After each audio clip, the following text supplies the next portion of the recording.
I know you've consumed tons of self-improvement content. There's no way you're on this video right now and this is your first ever self-development video. But the thing that I want you to realize is that when you consume content that is supposed to help you grow, that's not what's actually going to make you change. What you actually need to do is to apply what you learn. And sometimes it's harder than you think because it's not necessarily something you do, but it's a change in mindset. So I'm coming here because I'm realizing that I need to change one of my mindsets. You're probably like me where you've heard tons of rich people and successful people say, once they got the money, the car, the house, the fame, the status, they weren't happy. They realized that chasing the big thing was not what actually gave them fulfillment. And for me, I was like, well, obviously it's easy for you to say that driving your Porsche and living in your mansion. So you kind of disregard that type of advice because you feel like they're not really saying what's true. But wouldn't they want to be flexing that they're happy? Wouldn't those people want to show that they have it all? They say it for a reason. It's because it's true. And I started noticing in myself that I was falling into that same trap. So a few years ago when I first started playing as a pro athlete, and if you don't know me, my name is Bianca St. George and I'm a professional soccer player. When I started my career, first of all, I didn't even have my own apartment. I had to live in a host family because I couldn't afford living on my own. And then the following year, I could afford living with 2 other teammates in a 3-bedroom, 1-bathroom apartment, and I was making not even $30,000 a year. So I always thought, well, if I made more money, I'd be happy. I was chasing that contract that would make me feel good. And then when I would make more, it wasn't enough. And then it's been a few years now that I'm making over 6 figures as a pro athlete. And you'd think that I finally made it. I've also just gotten a new car. I got a nice Mercedes, and I've never had such a nice car before. And you would think that you're finally living your dream life, that it's giving you the fulfillment that you want because you've always wanted that type of thing.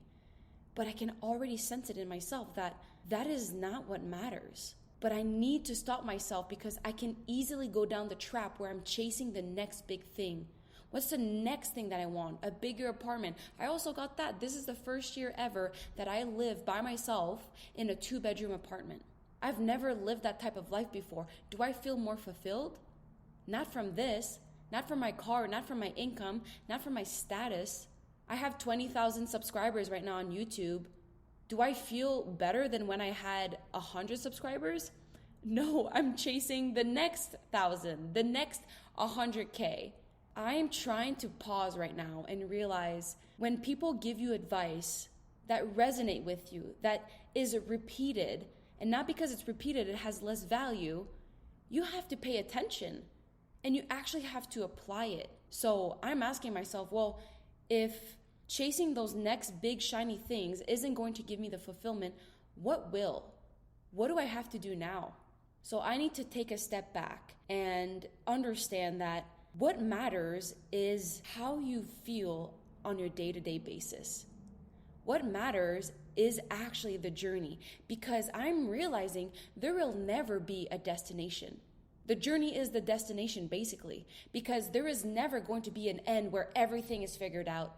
The destination literally does not exist. The journey is all that matters. So you have to make sure to make the journey worth it. So now, before I set my mind into this next goal I have for myself, I have to understand that the goal is not what matters. It's how I'm going to get there. So do my behaviors actually align with my values? Does it align with the values of growth, of health, of discipline and connection? Those are things that matter to me. And is my behavior matching that? That's already a good first step. The next step is, does this new behavior improve my daily life and not just my image? I'm not doing something for the show. Ultimately, I am living my own experience, and I have to be able to enjoy my experience. It's not for other people that I'm doing it. Ultimately, it's for myself because I'm the one living in my life, my reality. Another question I need to ask myself is, if nobody knew I was doing this, I was pursuing this, would I do it anyways? Let's say I was the only one in this world going about what I'm doing right now. Would I still be doing this? And right now, filming this video, I'm like, yes, I would do this because this gets me out of my comfort zone. It makes me grow. It makes me introspective. It makes me ask deeper questions, all things that I value. So I'm living in alignment right now, and that's all that matters. And then the last question I should ask myself is, will this process of getting to where I want to go make me a better person or a busier one? It's not about being busy all the time, because this thing that we're chasing, the media or the way that other people portray it, is full of lies. We think we want to chase these things because it gives you this sort of exclusivity. Because it's rare, we think that it must be valuable, but it's a lie, because what's valuable is how you feel throughout the pursuit, who you're becoming. It's not the thing itself. It's not what we want that matters. It's the feeling that comes with what we want. And you get a good feeling once you focus on the person that you are pursuing that thing. We need to focus on ourselves way more because we're putting way too much self-worth tied to our possessions. We think that the Mercedes or high income or higher social class will make us more valuable, but that's not it. Ultimately, we want to connect to each other. Like, I think really what truly matters in life is connection. It's our relationships with ourselves, with others, with God. And getting things is not what's going to make you connect with other people. The type of people that will value you for having a certain status are not the people that will make you feel loved and fulfilled because they also aren't putting their values in the right places. You're too deep to want things like that. You care too much about your self-development to truly achieve those things and actually feel fulfilled by those things. It's not going to work that way. You're too intelligent for that. One of the biggest lies is the promise of relief, where you think that if you achieve this milestone, it will remove this stress. But once you get there, your new stresses will replace your old ones. It's always going to be complicated. I think the question you need to ask yourself is, what types of problems do you want to deal with? What types of stresses do you want to deal with? I'd rather deal with the stress of having to perform, having to show up on stage and speak, having to close a deal, versus the stress of, can I pay my bills, or can I be healthy? Can I visit my family? Those are stresses that I don't want to deal with. I want to be able to live in alignment so that I attract what's meant for me, and that those stresses that come with that type of life are the ones that I want to deal with. Money will come. Connections will come. If I live with my pure authenticity, that's all that matters, because I will attract who I am. If I act out of love, if I act out of connection, if I act out of vulnerability, that's what I'm going to attract back. And that's the type of environment I want to surround myself with. Realness, rawness, real people, real connections, like actually genuine. So I hope that this made you think. It made you think about maybe this specific topic. Are you always chasing the next big thing? Are you always thinking about the outcome and not about how you actually feel on the pursuit?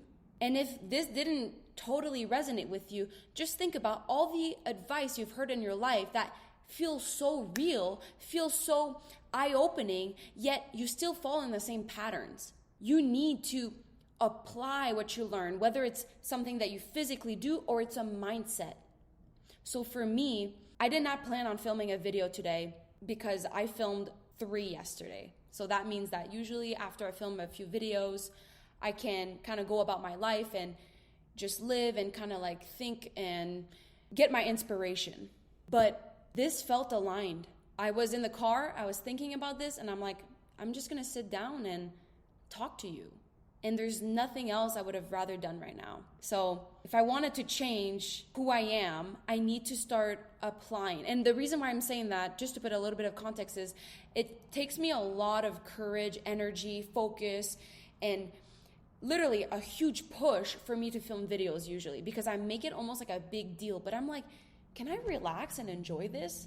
It doesn't matter when I get the results. It doesn't matter what the results are, as long as I am enjoying what I'm doing. And right now, I can confidently say that I enjoy talking to you.